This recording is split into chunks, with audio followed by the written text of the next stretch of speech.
Ah, I don't know. Maybe we should put.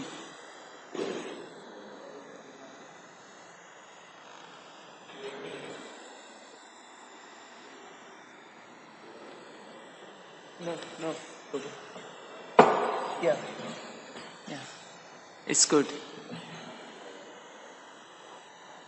No, we could.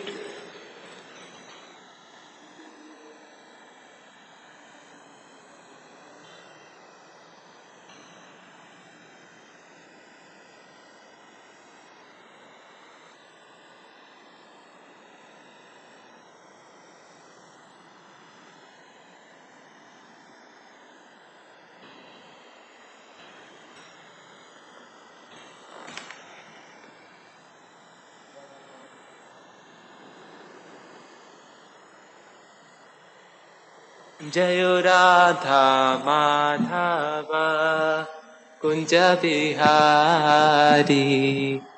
Jayo Radha Madhava Kunja Bihari. Gopi Jana Vallabha Girivardhari.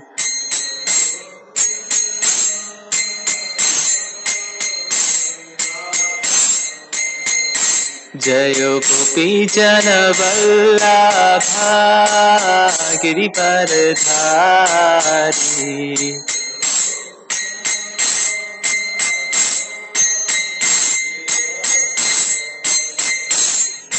Yashodanandana Vraj Jana Ranjana.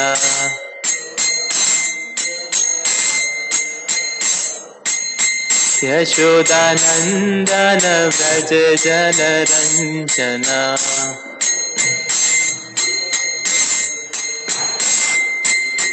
Yamuna Tira Vanchari.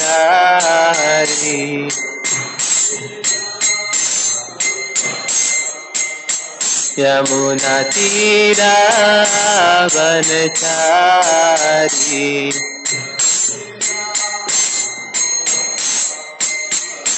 Jayo Radha Madhava Kunja Bihari.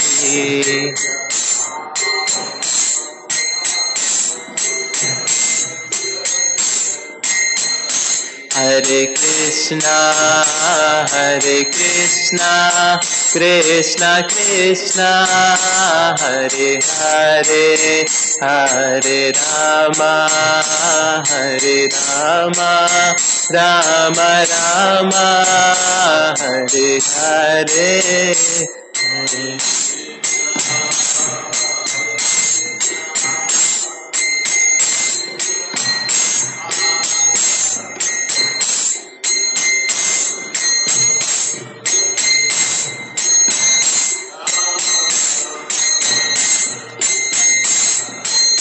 Hare Krishna,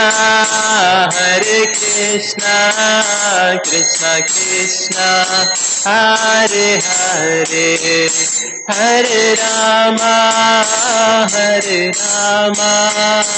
Rama Rama, Hare Hare.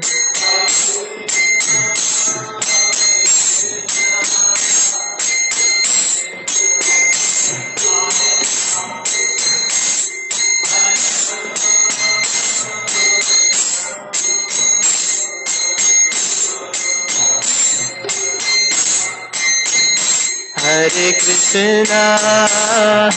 Krishna, Krishna Krishna, Hare Hare, Hare Rama, Rama Rama, Hare Hare.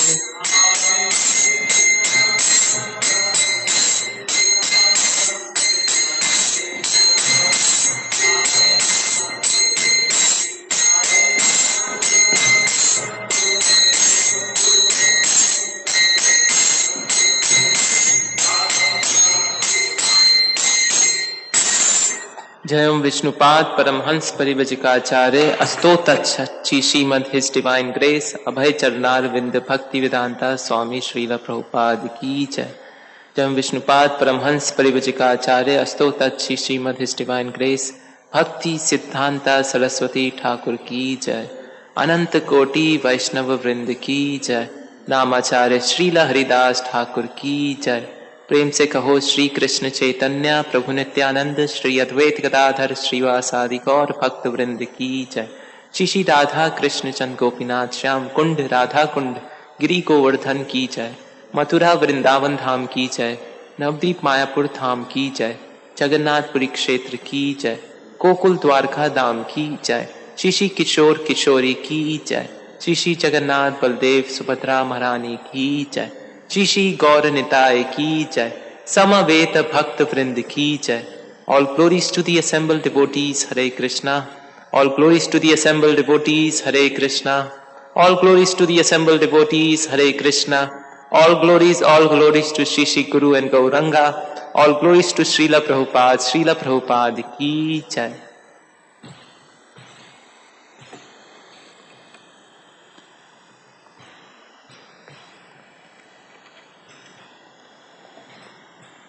Hare Krishna. Thank you so much for being here in our Srimad Bhagavatam discussion today.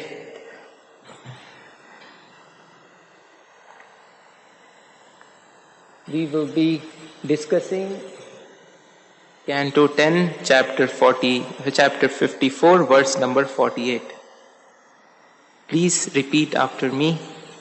Om Namo Bhagavate Vasudevaya.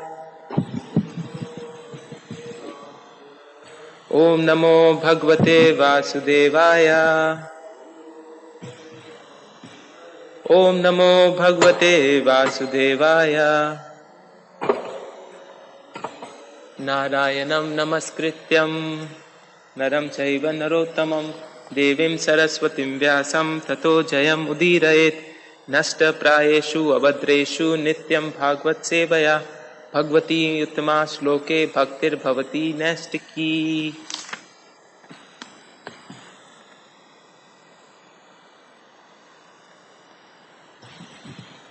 Text number 48. Please chant responsively. Yatha Yattayana Atmanam Yatha Sayana Atmanam Vishayan Phalam Eva Cha Vishayan Phalam Eva Cha Anubhunkte Api Asati Arthe Anubhunkte Api Asati Arthe Tatha Panoti Abhudho Bhavam Tatha Panoti Abhudho Bhavam Yatha Sayana Atmanam Vishayan Phalam Evacha Anubhunkte Pi Asti Arthe Tathapnoti Abhudo Bhavam Yatha Sayana Atmanam Vishayan Phalam Evacha Anubhunkte Pi Asati Arthe Tathapnoti Abhudo Bhavam.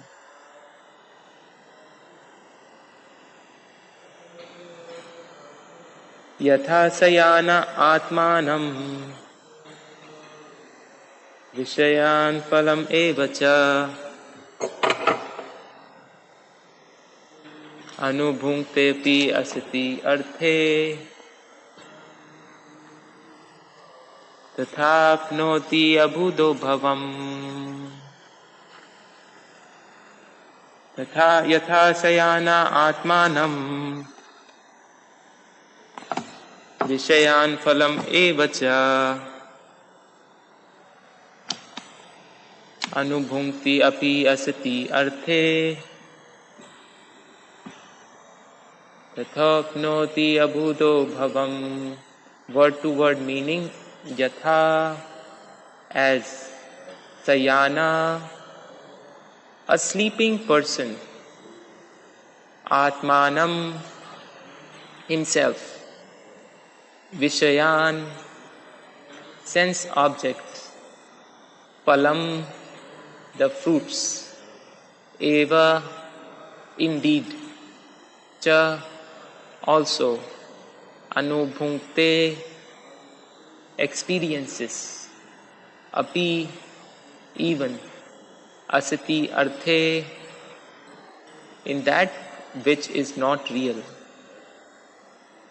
tatha, so; apnoti, undergoes; abhudah, the unintelligent; bhavam, material existence. Translation and purport by his disciples of His Divine Grace A.C. Bhakti Vedanta Swami Srila Prabhupada.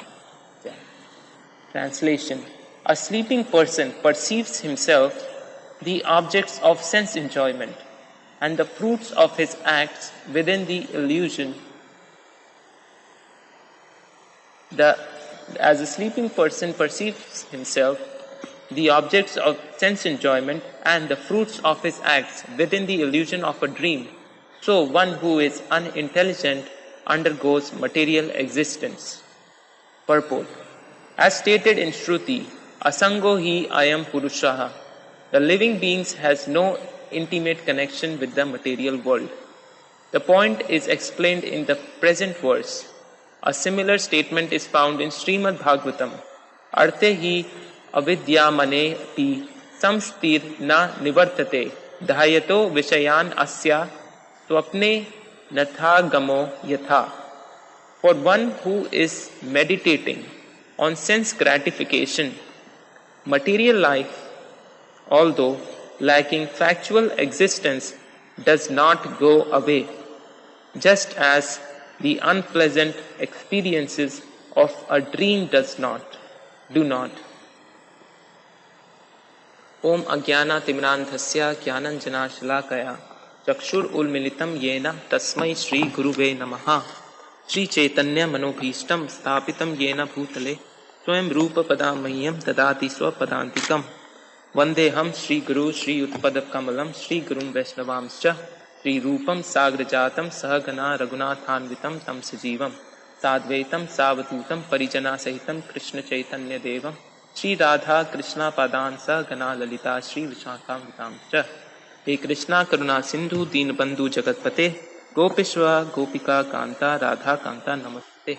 Tat Kanchan Gaurangi Shri Radhe Vrindavaneshwari Vrishabhanu Sutadevi Parmami Hari Priye. Vancha Kalpatarobhyascha Kripa Sindhubha Evacha Patitanam Pavnebhyo Vaishnanebhyo Namo Namaha.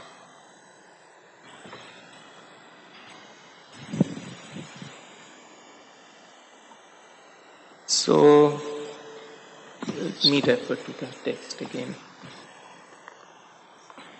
I like the last the verse from Bhagavatam that's mentioned in the purport. For one who is meditating on sense gratification, material life, although lacking factual existence, does not go away, just as unpleasant experiences of a dream do not go away. So what keeps us in materialistic life, material plane, is constant meditation on sense gratification. There is a chapter in the book that we discussed last week, Jaiva Dharma, the eternal function of a soul, by Bhakti Vinod Thakur. So there is a chapter here named Eternal Religion and Material Existence. I read this chapter yesterday when I understood that the verse here we will be talking about material existence. What keeps us in material existence? So, in this chapter there is a mention of a couple. The husband's name is Chandi Das and his wife's name is Damayanti. Chandi Das and Damayanti were a couple living in a materialistic mood of life. Chandi Das was a merchant. He used to buy and sell things, and he was miserly person. He would never host any saintly persons coming at his door, any Vaishnavas. He would not sponsor any Hari Kirtan. It seems after reading this chapter in Bengal, he lived in a town called Saptagram. He was a mercantile town. And that seemed like, even at the time, later after Chaitanya Mahaprabhu left the material world, this town, there would regularly Hari Kirtan will happen. So devotees would go to Chandi Das and his wife Damayanti, can you please sponsor our program? Can you please sponsor our Kirtan? And Chandi Das would always decline. He was miserly personality, saving money, for retirement, his kids, his grandkids, and he accumulated a lot of wealth. And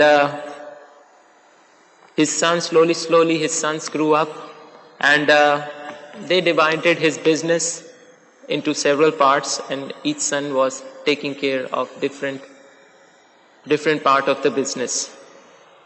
His sons also turned out to be very greedy, very miserly, like him and his wife. And after the son grew up, they took care of business. They got married to, they all accepted wives, and their daughter-in-law were also greedy and did not want the father-in-law to be in charge. All the women wanted their children to be in charge. All the women wanted their husband to be in charge.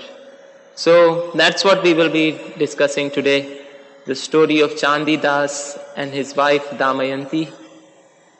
How they saved so much money during their lives, not spending money in devotional service, not serving the Vaishnavas coming to their doorsteps begging alms.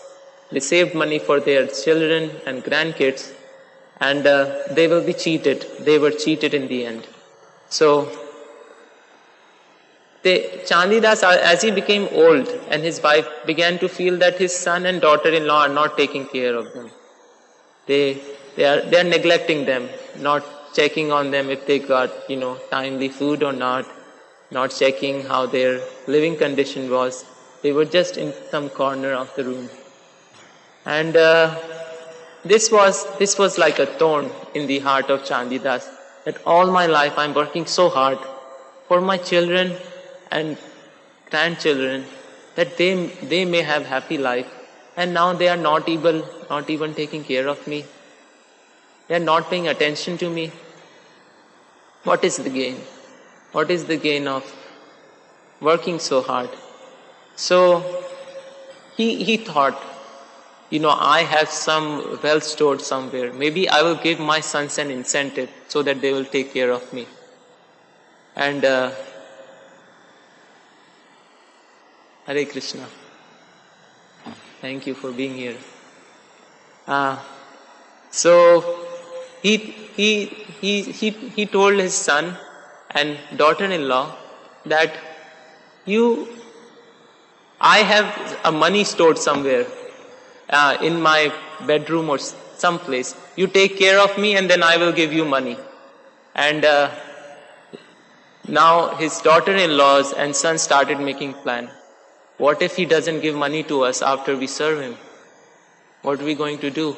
What if he gives money to my brother more than I do, more than he gave it to me, even though I will be serving him more? And so the daughter-in-law and sons thought, we will make a plan. We will send Chandi Das away, and when he is gone, we will try to find where he was storing the money, and we will take it, and then we will not accept him. Interesting, isn't it? So, we will discuss about this. So, Chandi, it seems like that even though they were very materialistic, they still had all the culture of Hari Kirtan set up and propagated by Chaitanya Mahaprabhu. They go to their father and say that, Father, you and mother should go at least once and take darshan of Sri Navdeep Dham. They're acting like spiritual teachers. In that way, your human life will become successful. I have heard that in this age of Kali, there is no other holy place as beneficial as Sri Navdeep Dham. It will be neither troublesome nor expensive for you to go to Navdeep Dham. If you are unable to walk, we can hire a boat to take you upstream for a nominal fee. One Vaishnavi is also desirous of accompanying you there. They even found a devotee who will take care of their parents and accompany them to their pilgrimage to Navdeep. And third is interesting how even though they had ulterior motive, they were still, somehow Krishna was acting in the life of Chandidas so that he will get devotional service unto the devotees. So Chandidas thought that, my sons are so nice, they are thinking so nicely of me. I have tried to teach them good things, but finally they are understanding something. So he said, okay, I will go.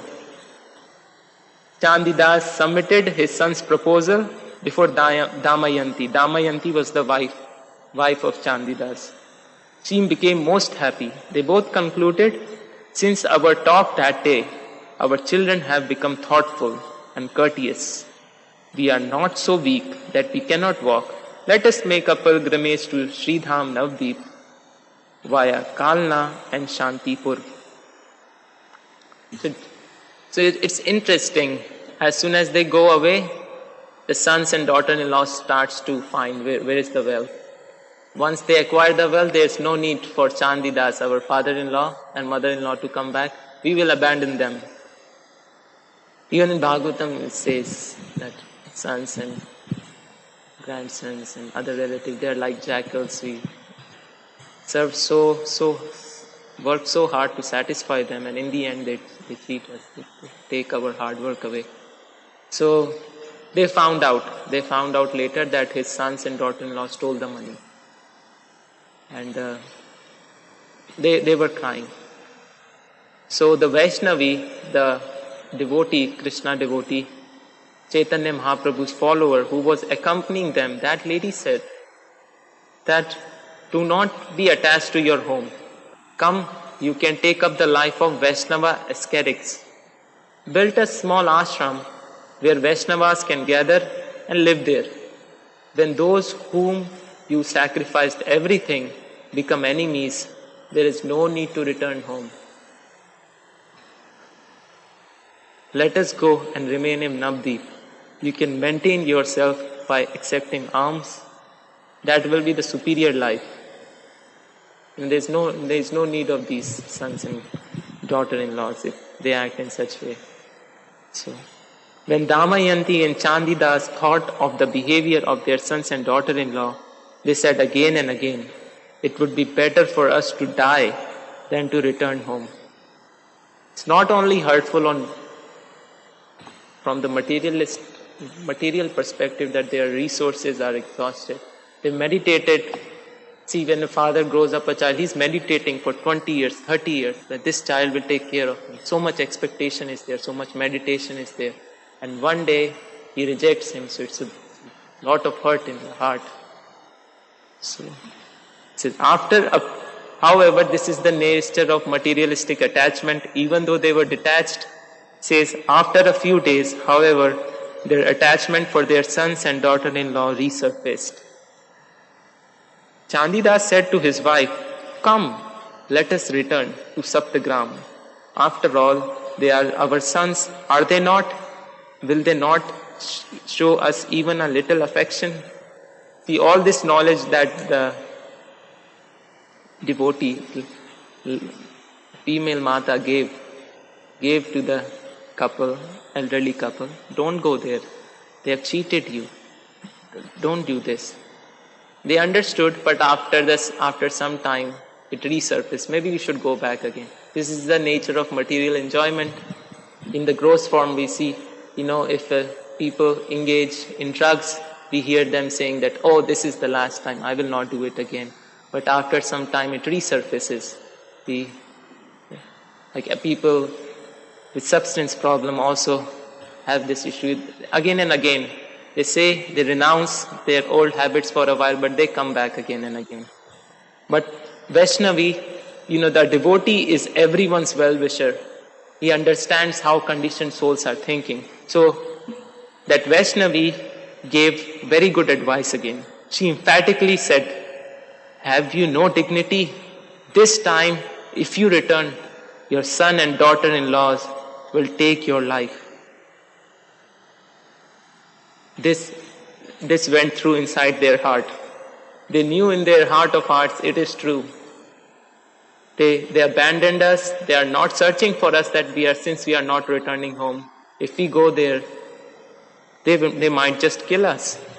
Hearing this, the old couple became apprehensive, though they saw the truth in her words. They said, O respective Vaishnavi, you may now return to your own place.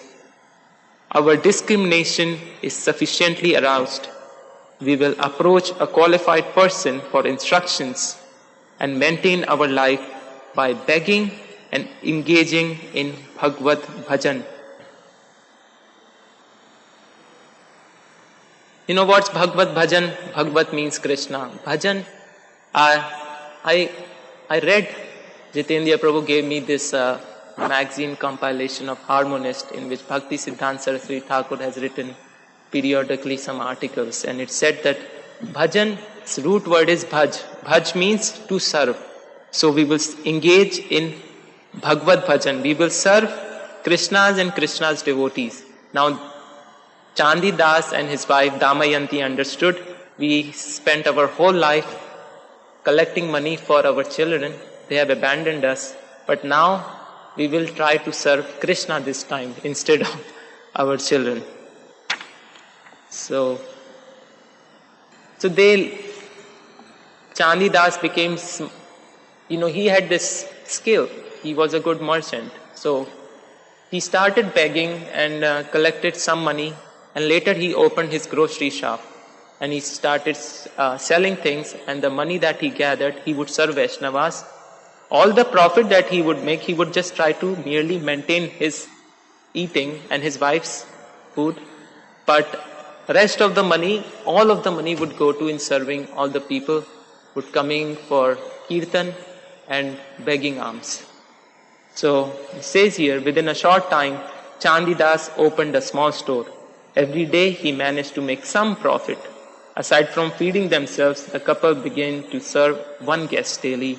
Thus their life passed much more pleasant than before. So Chandi Das would go to a Grihastha Brahmana living close by, a householder, and he would do classes of Chaitanya Mangal. He would discuss the glories of Chaitanya Mahaprabhu. And Chandi Das was very much attracted to that. And that devotee's name, who would give regularly these discourses, was called Yadav Das. And he was wondering, all my life, I really didn't understand. What is this material existence? I spent so much time accumulating wealth. Now wealth is gone. Now one more store I have opened. What is this all about? So he asked Yadav Das, what is material existence? So Yadav Das said, this is a very complex question. It will take a lot of time to understand this.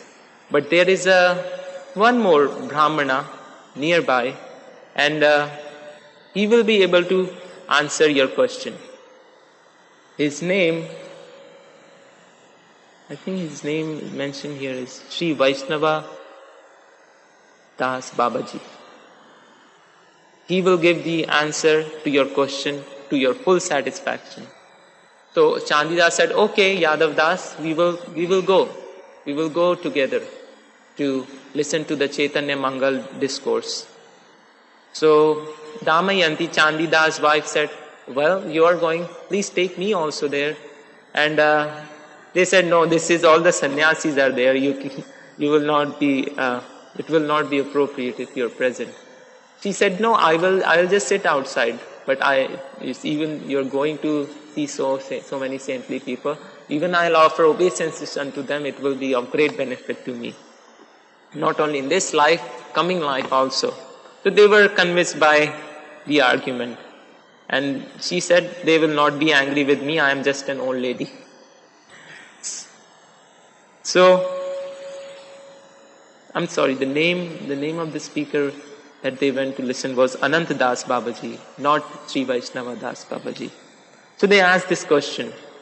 Yadav Das came with Chandi Das, and Anant Das Babaji was giving discourse, and he saw this young man, this old man, new man, Chandi Das. He asked Yadav Das, who is this man? Not seen him before. Then Yadav Das, who became friends with Chandi Das, explained his life story. You see, this has happened. He has so much suffering in his life. He has a lot of disappointment with family relations and things like that. And so, after he said that, Anand Das Babaji smiled and said, yes, this is what is known as material existence. One who knows material existence is actually wise, and those who fall into the cycle of material existence are pitiable. We pity them. So, Chandidas, it's often the heart of Chandidas, and he said, my humble prayer is that you will be merciful to me and clearly explain this material existence.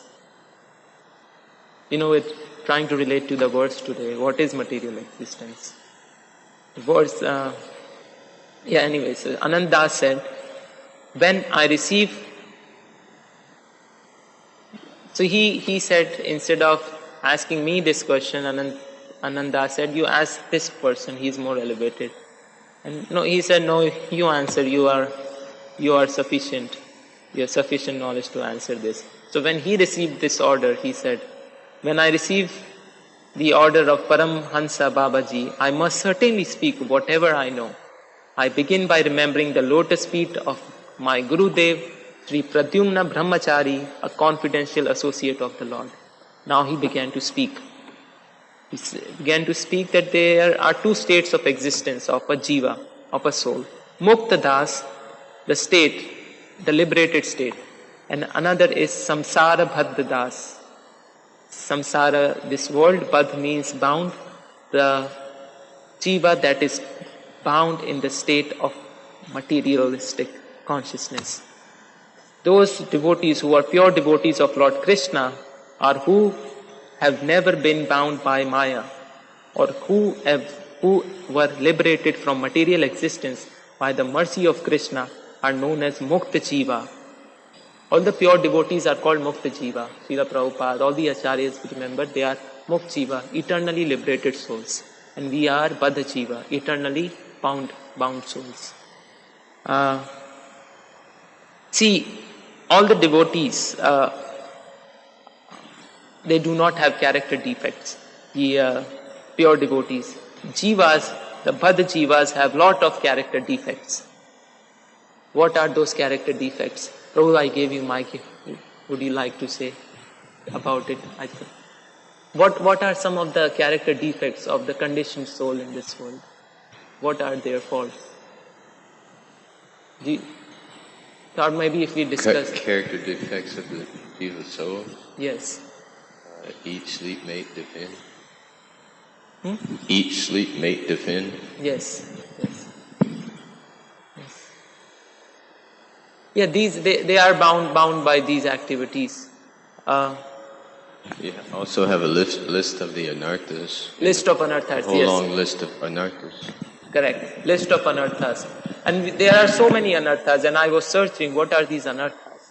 So I found a list, not from Vedic literature, but these are like 26 qualities of the devotees are mentioned in Bhagavatam, Srimad Bhagavad Gita. There were some basic characteristics that are liabilities to a character of a person.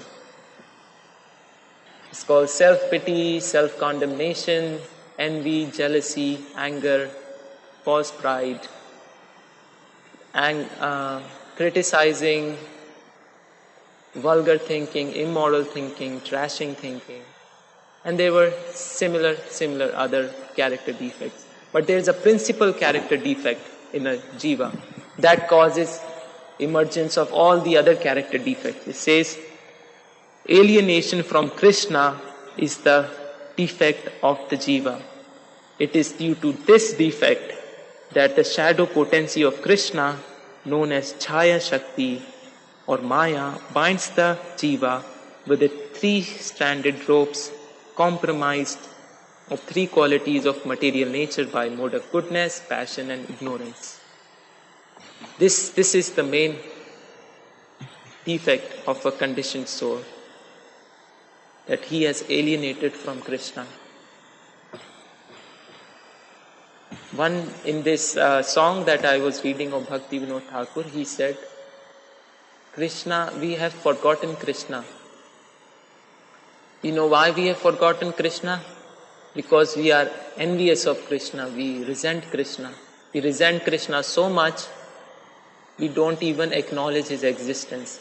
In one of the songs Bhakti Vinod Thakur was saying, if we get time, we might read that song. So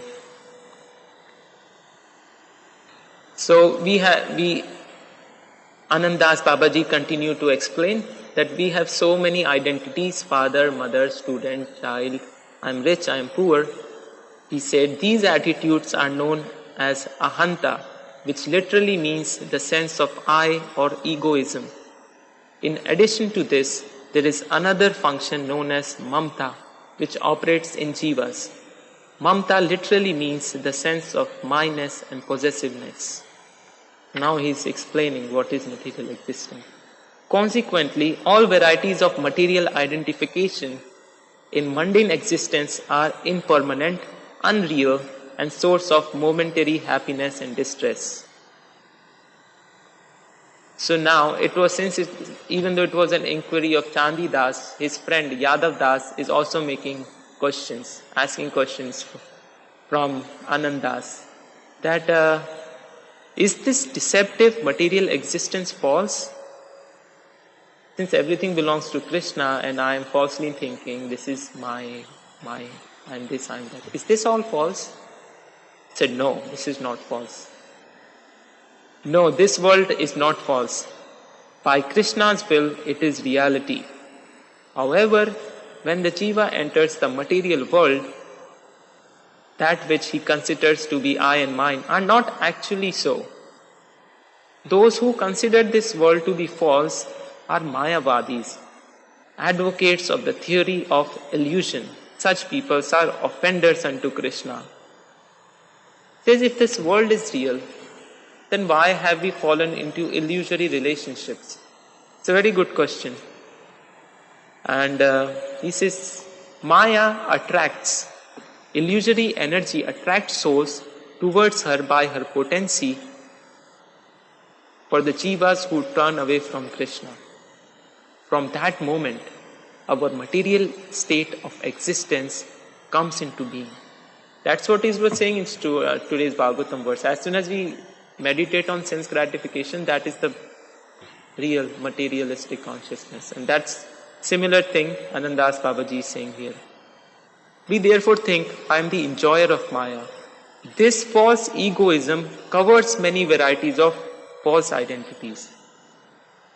This is the principal ego, that core that is present in core of the heart of a conditioned soul, and from that ego, false ego, all the other egos come. Father, mother, rich, poor, happy, in happiness, in distress. So he says the jivas in this material world make lots of endeavors. So what are the two types of endeavors? It says upayakta, appropriate, and anupayakta, inappropriate. When we want to do anything that is not devotional service, is explained to be inappropriate. In addition, And whenever we do anything to serve Krishna and devotees, that is an appropriate endeavor. Ananda says, in addition, there is only a meager possibility of attaining one's desired goal of happiness without serving Krishna. The point is that our material existence has come about due to an offense.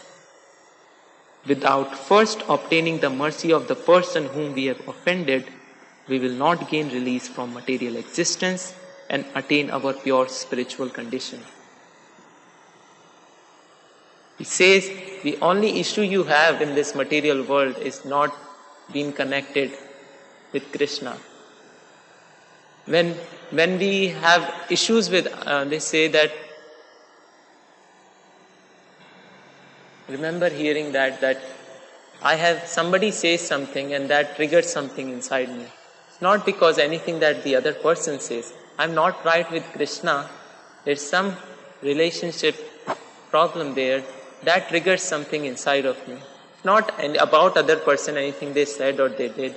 It's about, if I'm right with Krishna, I'm right with God, external circumstances, external personal saying something, doing something would not impact me. Says sadhu, so what are the two things that a conditioned soul should strive for in this material world? Anandas Babaji says, sadhu sangha, association of devotees, and prapatti, surrender, are the proper means. In Srimad Bhagavatam it says, in this material world, even a half moment's association with pure devotee is the greatest wealth for human beings. So this is association with sadhus. Prabhupada says that it can save us from greatest dangers of material life. Small, even a moment's association of sadhu. Now the surrender in Bhagavad Gita, it's 7.14, it says, Devya hi aise gunmai mam maya durataya mam eva hi prapadyante maya metam tarantite. Only those who surrender unto me can cross beyond this illusory potency of mine. Now it explains where does Maya stand, where does Jiva stand, and where does Krishna. What's the relationship between among these three? The Jiva is an infinitesimal particle of spiritual consciousness, like an atomic particle of light emanating from the sun. Sri Krishna is complete spiritual consciousness, the transcendental sun. As long as the Jivas focus their attention on Krishna, maintain reverence for him, they are transcendental. However, when Jivas turn their attention away from Krishna, they desire material enjoyment. And at that time, Maya Devi is standing nearby and she binds them in her embrace. The dharma of the living entity who is turned away from Krishna becomes covered, just as a person's intelligence becomes covered when haunted by a witch. Becoming a slave to Maya, he wanders here and there for a long time in this illusory existence. Wandering in this manner throughout the material existence, if by some great fortune he happens to obtain the association of pure devotees, he comes to know his own identity and his life becomes meaningful. It says, unless we associate with pure devotees, our life has no meaning. Grieving bitterly, a conditioned soul in association of devotees understands his predicament and questions, alas, why did I serve Maya for so long? Why I have been wandering aimlessly as a slave of Maya? O Krishna, I am your eternal servant, but disregarding the service of your lotus feet, I have been ruined. When somebody prays to Krishna in this way, says Krishna sees it. Krishna sees the sincerity of the soul. And when the Lord, who is an ocean of mercy, hears one cry, just one cry, in such desperate manner, he quickly transports him across the insurmountable material energy. One time we prayed to Krishna, Krishna, I am powerless. This is my only realization. We are convinced of that. Then Krishna says, Krishna is an ocean of mercy, hears one cry in desperate manner, and he quickly transports him across the insurmountable material energy. Then, after praying to Krishna in such way that I am utterly powerless over this materialistic nature, then Krishna empowers the jiva with Chit Shakti, spiritual energy, by which Maya's power to attract the soul gradually wanes. Therefore, we pray to Krishna in this way while chanting his name. The only infallible method to cross this insurmountable material existence is to chant Krishna's name in association of devotees. Two things were recommended: surrendered unto Krishna and association of devotees. It says here in the end, in the conclusion, association of devotees and surrender unto Krishna and chanting his name are both similar.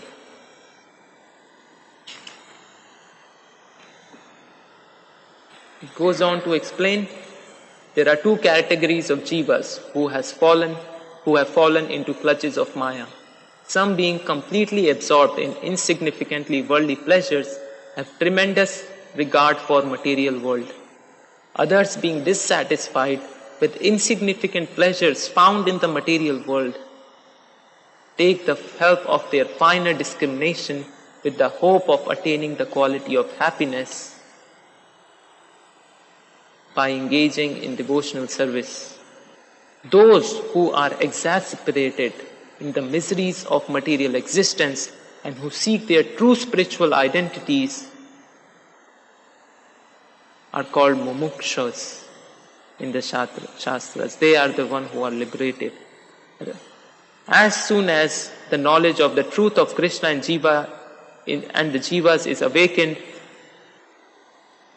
a person desiring liberation at once is liberated. Liberation doesn't mean that we are transported to some other realm. That also happens, but the real meaning of liberation is as soon as we understand, I'm a servant of Krishna, I'm supposed to serve Krishna, this is my identity.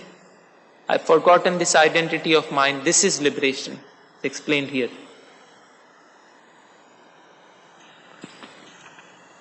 Entering material world. How do we enter material world? Soul is inside, his real consciousness, Krishna consciousness is dormant. How do we enter this material world? We have 5 knowledge acquiring senses. We take input from material world in this way. It says, entering the material world through these 5 doors, the jiva become attached to this world. The more attached he is to gross matter, the more distance he is from his prananath, Sri Krishna. What is prananath means? Pran means life and soul. Nath means master. So when we are too much absorbed in the gross matter, what's happening in this material world, that's what we study in, gross education is called Jad Vidya. Learning about matter. As soon as we become attached to this education, we forget our real master of our life, our soul, Krishna. This condition is called Bahirmukha Samsara, the state of one consciousness being directed outwards, toward mundane existence, and not inwards, towards Prananath Sri Krishna. The spiritual activities thus should be done in association of devotees. By doing so, there will be no fault.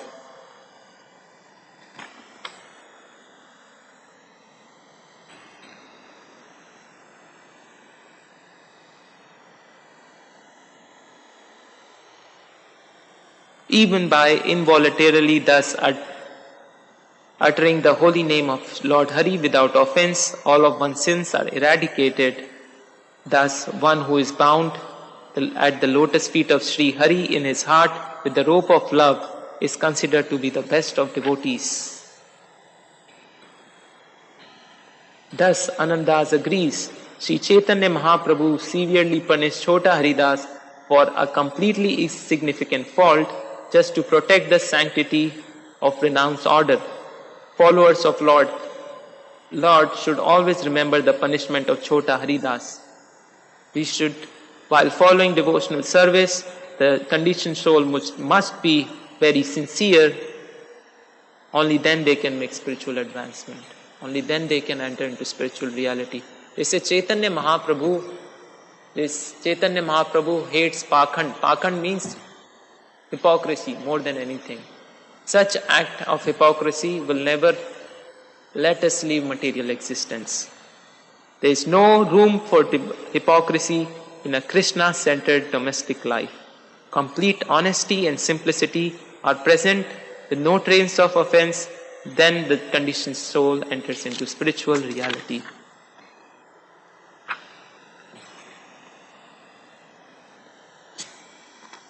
So now Anandas is concluding to the question of Chandidas, what is material existence? Influenced by the qualities of material nature, the conditioned soul derives happiness and distress from material objects.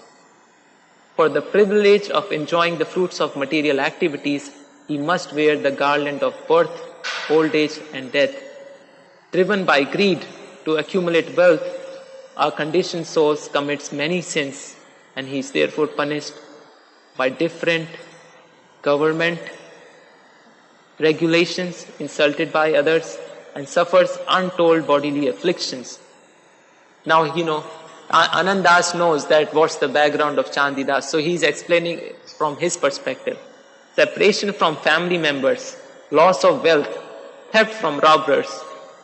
See, all these things have happened to Chandidas, that's why he's saying like this. Separation from family members, loss of wealth, theft of robbers, and countless other sufferings are constantly occurring. When the jiva becomes old, his relations do not take care of him, which causes him great distress. His withered body, ravaged by mucus, rheumatism, and barrage of other pains, is simply a source of misery. After death, he must again enter another womb and suffer intolerable pain. Yet despite all this, as long as the present material body remains, its discriminations is overpowered by lust, anger, greed, illusion, pride, and envy. This is material existence. This was the topic of today's class.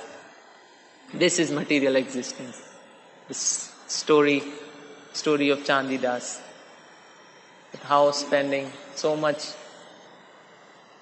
energy, so much time, mental, physical power in earning wealth for children, he cheats in the end.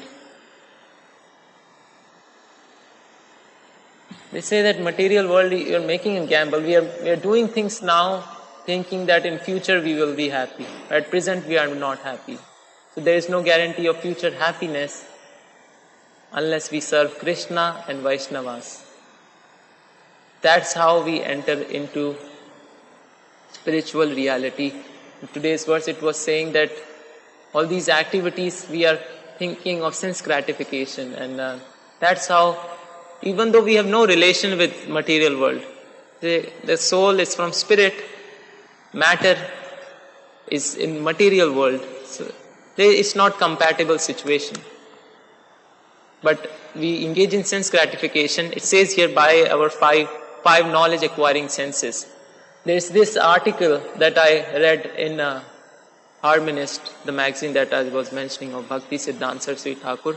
He says that these experiences that we gather in this material world, try to understand spiritual reality from these senses, our own experiences.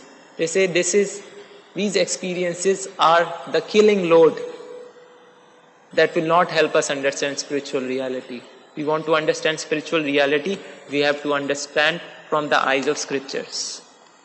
So this is material existence, and there were other things that I prepared, but due to constraint of time, I think it will be better if we end the discussion here.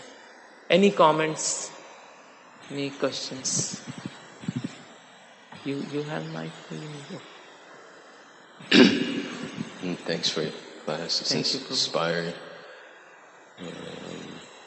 I wasn't able to catch every single thing, but my mind gets stuck sometime on little details.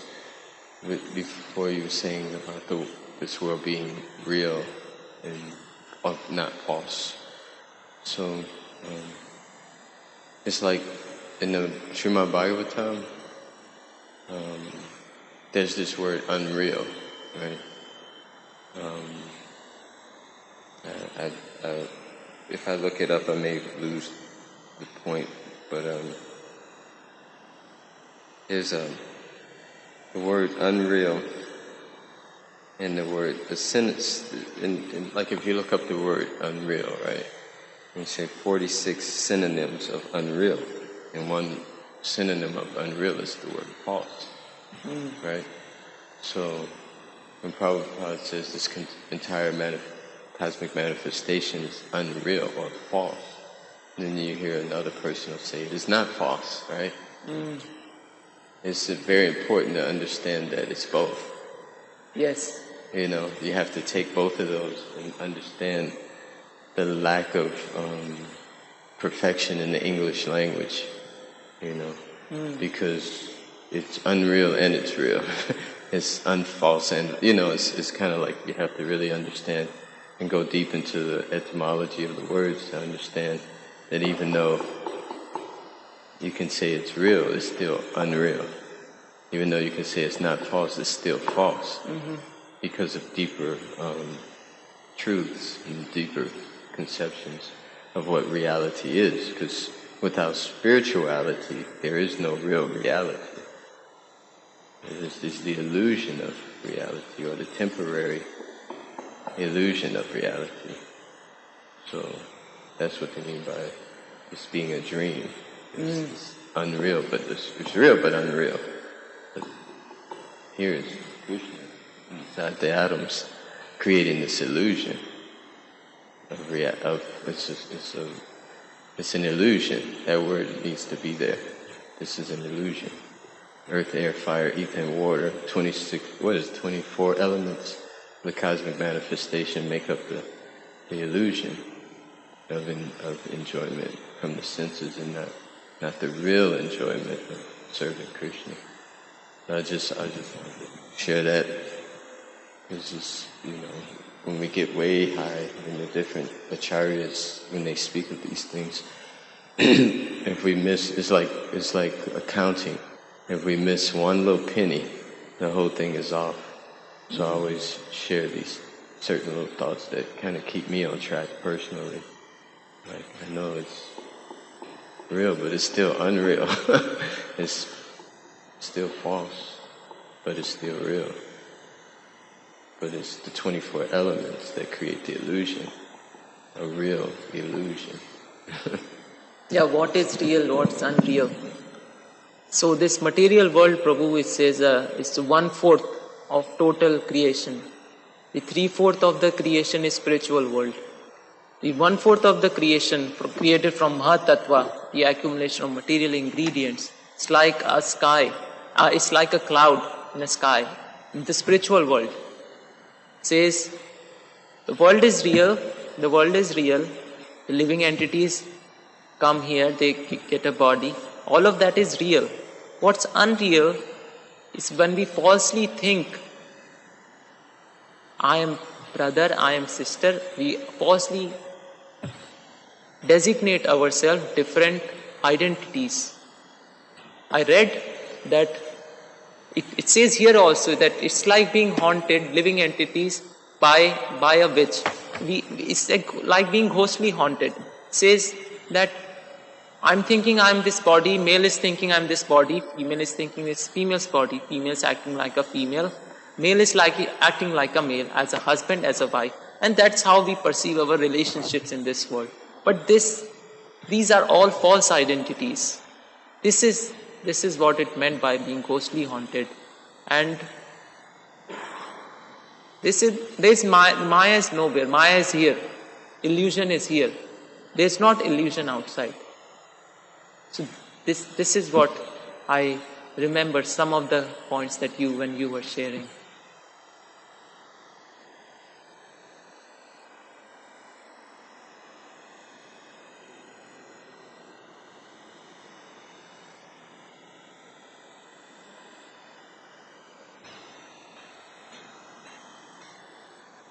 All right.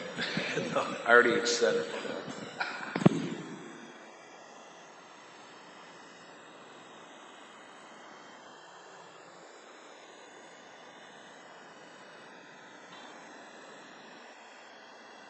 ग्रंथराज Shrimad Bhagavatam की जय। जगत गुरु श्रील प्रभुपाद